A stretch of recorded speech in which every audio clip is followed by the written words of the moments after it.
తాకట్లో ఉన్న బంగారాన్ని విడిపించి ఆ రోజున మార్కెట్ ధర కట్టి మిగిలిన డబ్బును మీకు అందిస్తుంది కొమ్మూరి గోల్డ్.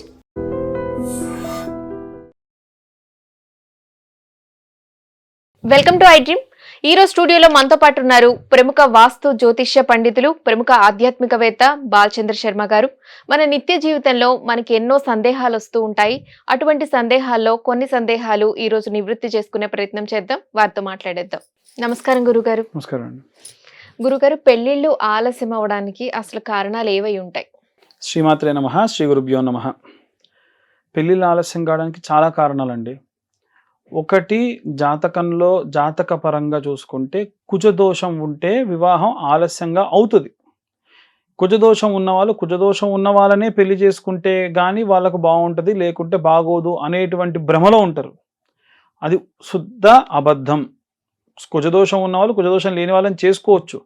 కుజదోషం పోవాలి, కుజదోష ప్రభావం ఉండకూడదు అంటే దానాలు ఇస్తే సరిపోతుంది. అసలు కుజదోషం ఎన్ని సంవత్సరాలు ఉంటుంది గురుగారు? లైఫ్ టైం ఉంటుంది. కుజదోషం ఒకరికి ఒకసారి ఉందంటే అది ఇంకా జీవితం. ఒక రోజులో కుజదోషం అనేటువంటిది 6 నుండి 7 సార్లు వస్తుంది ఒక రోజులో. ఇప్పుడు పుట్టే పిల్లవాడికి మమ్మల్ని అడుగుతారు, బాబు పాప ఎవరో పుడుతున్నారు, గురుగారు పుట్టే పిల్లవాడికి కుజదోషం ఉండొద్దు, శాంతి నక్షత్రం అయ్యి ఉండకూడదు, ఏదైనా టైం చెప్పండి, అప్పటిదాకా ఆపుతా. నువ్వెవరు ఆపడానికి? వాళ్ళు పుట్టేది పలానా నక్షత్రంలో పుట్టారని ఎప్పుడో డిసైడ్ అయిపోయింది. నేనెవరిని నువ్వెవరు డిసైడ్ చేయడానికి? సో అదొకటి చేయకూడదు. పుట్టారు, కుజదోష ప్రభావం ఎప్పటిదాకా ఉంటుంది అని అనాలి. కుజదోషం ఉంటుంది జాతకంలో, ఎప్పటిదాకా ఉంటుంది అని అడగాలి. ఏంటంటే కుజదోషం అనేటువంటిది వివాహము జరిగేటువంటి సమయంలో మాత్రమే పరిగణలోకి తీసుకోవాలి. అది కూడా ఒక వయస్సు ఉంది. వివాహ వయస్సు అనేటువంటిది ఒకటి ఉంది. పూర్వం 8 సంవత్సరాల ఆడపిల్లకి, అబ్బాయిలకు వచ్చి 12 సంవత్సరాలు, తర్వాత కొద్దిగా మారి 20-25 సంవత్సరాల అబ్బాయికి, 18 నుండి 21 సంవత్సరాల అమ్మాయికి మాత్రమే పరిగణలోకి తీసుకోవాలి. ఇవాళ రేపు లైఫ్ సెటిల్ అవ్వాలి, జాబ్ వచ్చిన తర్వాతకి బాగా సంపాదించిన ఇల్లు కొన్న తర్వాత చెల్లెళ్ళ అన్నల పెళ్ళిళ్ళు చేసి, ఆ తర్వాత ఒక ఆర్ఫనైజ్ మొత్తాన్ని కూడా నేను దత్తత తీసుకొని వాళ్ళ పెళ్ళిళ్ళు చేసి నేను పెళ్లి చేసుకుంటా అనే వాళ్ళు కొంతమంది ఉన్నారు. అలాంటి వాళ్ళకి ఏం చెప్తాం?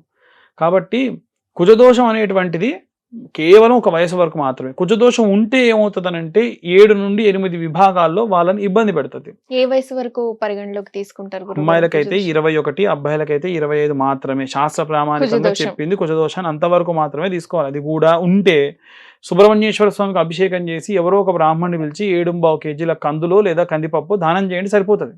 ఎవరు అది చాలా సీరియస్గా తీసుకుంటారు. అయితే కుజదోషం ఉండి వివాహం చేసుకున్న ఏ దోషం ఉండదు, ఏం కాదు, హ్యాపీగా ఉంటారు. దీన్ని బాగా నమ్మాలి. ఫస్ట్ భయపెట్టే వాళ్ళు చాలా రకాలుగా భయపెడుతూ ఉంటారు, అది అస్సలు నమ్మకండి. అదొకటి. ఇంకొకటి ఏంటంటే కుజదోషం ఉన్న వాళ్ళని చేసుకోవాలనేటువంటిది కూడా పక్కకు పెట్టేసేయండి. రాహుకేతువులకు సంభావించినటువంటి దోషములు ఉంటాయి, కలత్ర దోషములు ఉంటాయి. అయితే రాహుకేతువుల దోషం ఉంటే ఏమవుతుందనంటే నోటిదాకా వచ్చింది చేజారిపోవడం. జాతకంలో రాహుకేతుల మధ్యలో గనక కలత్ర సంభావిత దోషములు ఉన్న శుక్రుడు గనక ఉంటే నోటిదాకా వచ్చింది చేజారిపోవడం, సంబంధం ఆల్రెడీ కుదిరి ఎంగేజ్మెంట్ కూడా అయిన తర్వాత క్యాన్సిల్ అవ్వడం, ఇలాంటివి జరుగుతాయి. ఇలాంటివి జరుగుతున్నాయి అంటే జాతకంలో గనక శుక్రుడు బాలేకుండా ఉంటే వాళ్ళు ఇమీడియట్గా ఏం చేయాలంటే, అమ్మాయిలకైతే కుండకిచ్చి పెళ్లి చేసి కుండని పలగొట్టేస్తారు, అబ్బాయిలకైతే అరటి చెట్టు లేకుంటే జిల్లేడు చెట్టు తోని వివాహం చేసి ఒక రోజంతా చెట్టుని వాళ్ళ ఇంట్లో వాళ్ళ దగ్గర పెట్టుకొని మరుసటి రోజు దాన్ని కొట్టేసి నీళ్ళలో పడేయాలి, కత్తితో క్లియర్గా కొట్టేసి నీళ్ళలో పడేయాలి. ఇలా చేయడం వల్ల కలత్ర దోషం అనేది పోతుంది, వివాహం కుదురుతుంది. ఎవరు కూడా ఏంటంటే ఇవన్నీ కాదు, ఇన్ని అయిన తర్వాతకి కూడా ఇవన్నీ కూడా నేను శాస్త్రోక్తంగా చెప్తున్నటువంటి విషయాలు. సైకలాజికల్గా చాలామంది వీక్ ఉంటున్నారు ఇవాళ రేపు. అంటే నాకు ఫలానా ఎత్తున్న అబ్బాయి కావాలి, ఫలానా హీరో ఉన్నటువంటి ఫేస్ కట్ ఉండాలి, లేదా ఫలానా నాకంటే నా భుజాల దాకా ఉండే అమ్మాయి కావాలి, ఆ అమ్మాయి కూడా నా శాలరీ కంటే ఎక్కువ సంపాదించాలి. ఇలా ఒకటమ్మా, పెళ్ళి అనేటువంటిది వచ్చింది అంటే మనం చూడవలసింది సంపాదిస్తున్నాడా లేదా అని మాత్రమే చూడాలి, ప్యాకేజ్ కాదు. పూర్వం పెళ్ళిళ్ళు చూసేవాళ్ళు ఏం చూసేవాళ్ళమ్మా? మనకు సాధారణంగా ఒక 95 కంటే ముందు జరిగిన పెళ్ళిళ్ళని పరిగణలోకి తీసుకుంటే మేము చూసినవి చెప్తున్నా నేను.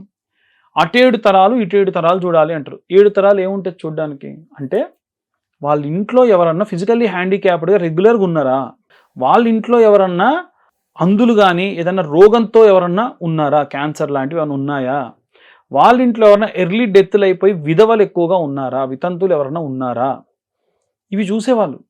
అమ్మో ఏదో ప్రాబ్లం ఉంది, వీళ్ళింటికి ఇవ్వద్దు, వీళ్ళింటికి ఇవ్వాలి, ఇవి చూసేవాళ్ళు. కొంచెం అనుకోవచ్చు. ఇప్పుడు అవి కాదు. ప్యాకేజ్ ఎంత, 25 లక్షల 30 లక్షల?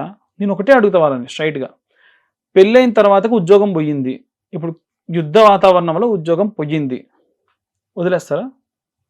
లేదు, అందంగా ఉన్న అబ్బాయిని చేసుకున్నాడు, పెళ్ళైన తర్వాతకి ఇంత పొట్ట బట్ట వచ్చింది, ఏదో హెల్త్ ఇష్యూస్ వల్ల, వదిలేస్తారా? మీకు అది చూసే కదా చేసుకుంది.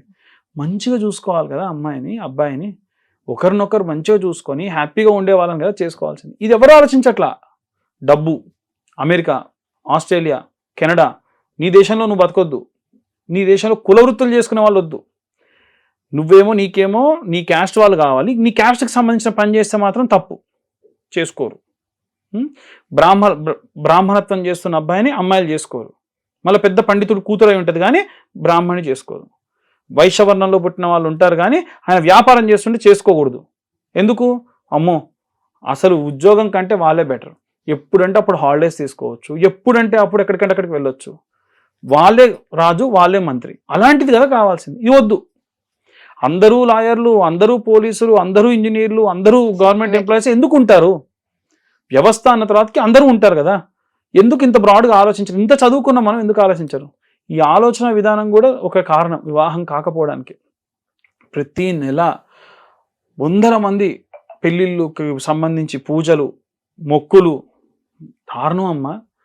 రీసెంట్గా ఒక పూజకి మేము కండక్ట్ చేస్తే ఒక ఆమె మాట్లాడింది నాతోని, అయ్యా నాకు ఒక్కడే కొడుకు, కావాలంటే నా ఒంటి మీద ఇప్పుడు ఏముంటుంది, దేవుడికి గనక నిలువు దోపిడీ ఇస్తా అన్నట్టు నీకు ఇచ్చేస్తా, ఒక అమ్మాయిని చూడయ్యా, నా కొడుక్కి ఏమైనా దోషాలు ఉంటే పూజ చేయ్యా, నా కొడుకు తర్వాతకి తరం లేదు. వాళ్ళు ఉదాహరణకు అన్నదమ్ములు 2-3 ఉంటారు కదా, వాళ్ళ వంశం అంతా కూడా ఒక్కొక్క కొడుకే అంట, నాకు ఒక కొడుకు, వీడికి పిల్లలు పుట్టకపోతే మా ఇంటి పేరు మా తరం కట్టేపోతుందయా, నా ఇంట్లో దీపం పెట్టి దిక్కుండదు అని బాధపడింది. ఎంత దారుణం అసలు. ఆ అబ్బాయికి 25 సంవత్సరాల నుంచి 35 సంవత్సరాల వరకు కూడా సంబంధాలు వచ్చినాయి. ఆ అమ్మాయి వంకర ఉంది, ఈ అమ్మాయి టింకర్ ఉంది, ఆ అమ్మాయి ఎత్తుంది, పొడవు 40 దాకా ఉంటుంది. ఇప్పుడు ఎవరు వస్తే వాళ్ళంటే ఎవరు వస్తారు? ఆల్రెడీ పెళ్ళయ్యి విడాకులైన వాళ్ళు, లేకుంటే భర్త లేని వాళ్ళు, లేకుంటే చంకలోకి పిల్లని వేసుకుని ఉన్న వాళ్ళు వస్తున్నారు. ఏం చేయాలి? సో ఎప్పుడైనా సరే అదృష్టం మనకు ఒకటేసారి తలుపుదడుతుంది, అప్పుడు మనం దాన్ని యూటిలైజ్ చేసుకోవాలి. పిల్లలు ఇవాళ రేపు అస్సలు దాన్ని పట్టించుకోవట్లేదు. కొంతమంది ఆడపిల్లలకు పెళ్ళిళ్ళు కాకపోతే బాగా సంపాదిస్తున్నారు, వాళ్ళ తల్లిదండ్రులు పడే వేదన అంత ఇంత కాదమ్మా. ఎక్కడన్నా పార్టీస్కి వెళ్తే ఆ కూతురు సంపాదిస్తుంది అందుకని వీళ్ళ డబ్బుకు మరిగిర్రు, కూతురు పెళ్లి చేసి పంపిస్తే డబ్బులు రావుగా అందుకని వీళ్ళు పెళ్లి చేయట్లేని తల్లిదండ్రులు అంటున్నారు. ఎందుకు పడాలి వాళ్ళ మాటలు? నిన్ను కని పెంచి పెద్ద చేసి మంచి ఉద్యోగం చేస్తుంటే ఎవరో ఒకరిని పెళ్లి చేసుకో తల్లి అని ప్రొఫైల్స్ ముందు పెడితే పక్కకు నెట్టేస్తున్నారు. జాతక దోషాలు ఉండేటువంటివి కేవలం 25% అమ్మా. 75% మంది పిల్లలు పెళ్లిళ్ళు చేసుకోబోవడానికి కారణం వాళ్ళ ఆలోచన విధానం, సైకలాజికల్ ప్రాబ్లం. నేను చెప్పేది 100% అదే. దయచేసి వాళ్ళందరూ కూడా మీ తల్లిదండ్రులు అర్థం చేసుకోండి. వాళ్ళే మిమ్మల్ని ఏ 15 సంవత్సరాలకో 18 సంవత్సరాలకో 20 సంవత్సరాలకో పెళ్లిళ్ళు చేయట్లేగా, 25 సంవత్సరాలు వచ్చిన తర్వాత చేస్తున్నారు. ఎందుకు చేసుకోరు? సరే 30 సంవత్సరాలు వచ్చిన తర్వాత చేస్తారు, ఎందుకు చేసుకోరు? నువ్వు 40 ఏళ్ళకి పెళ్లి చేసుకున్నావు అనుకోండి, 35 సంవత్సరాల అమ్మాయి వస్తుంది, ఆ వయసులో పిల్లలు పుట్టడం ఆలస్యం అవుద్ది కాబట్టి నీకే 50 ఏళ్ళకో కొడుకో కూతురో పుడతారు. వాళ్ళకి పెళ్లి చేసే టైం నువ్వు ఉంటావా అసలు? చెప్పండి.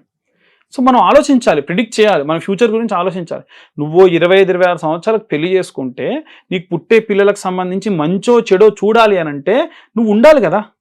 సో నువ్వు ఫ్యూచర్ గురించి ప్రిడిక్ట్ చేయకుండా, ఆలోచించకుండా నేను 35కి చేసుకుంటా 40కి చేసుకుంటా అసలు పిల్లల్నే కానంటే. కాబట్టి జాతకపరంగా ఎన్ని పూజలు ఎన్ని చేసినా పిల్లలకు కొంచెం ఎవరన్నా ఎక్స్ప్లెయిన్ చేస్తే ఇట్లా మంచిదని నా ఉద్దేశం. నేను ఎవరిని కామెంట్ చేసేందుకో చెప్పింది కాదు, దయచేసి తప్పుగా అనుకోకూడదు. పెళ్ళిళ్ళు కాకపోవడానికి ఇది ఒక కారణం అని చెప్తున్నాను అంతే. ధన్యవాదాలు గురుగారు. ధన్యవాదాలండి. తవ్వండి, తవ్వుతూనే శివలింగం సరే దాన్ని అట్లా కప్పేసేయండి, చూపించదండి. Krishna is there. మూర్తి పూజ కాదు, సాక్షాత్ బ్రజేంద్ర నందన భగవాన్ ఉన్నారు మూర్తిలో. ఏమీ ఆశించకుండా ఆరాధించే వాళ్ళు కూడా ఉన్నారా ప్రభుజీ? నిజమైన భక్తి అంటే మనకు తెలియదు కాబట్టి